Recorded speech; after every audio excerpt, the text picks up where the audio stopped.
যে সাজ্জাদকে আর খুঁজে পাওয়া যাচ্ছে না। সাভারের অবস্থা খুব ভয়ানক। আর এপিসি গাড়িটা ওভারব্রিজের নিচে, আমরা ভাবছিলাম যে হয়তো এপিসি গাড়িতে কিছু নেই। ওই কাছে যাইতে সেই সময় হচ্ছে এপিসি গাড়ির যে একটা সামান্য ছিদ্র থাকে আর কি, ওই ছিদ্র দিয়ে আমাকে গুলি করে আর কি, এবং হচ্ছে গুলিটা আমার ঠিক এখানে লাগে। নাবিস্কোতে তাদের একটা অফিস ছিল, সে জায়গা থেকে ক্যাম্পাসের বিপরীত দিকে একটা হাতির ঝিল দিকে তারা আক্রমণ করলো। তো তখন তারা আমাদের ভাইরা বসে নেই আর কি, তারা পাল্টা আক্রমণের মাধ্যমে পুরো ওই অঞ্চলটা, ওদের অফিস আদার্স কিছু ধ্বংস করে ফেলে।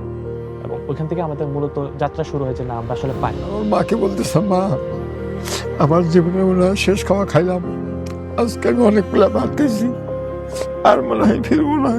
তো মা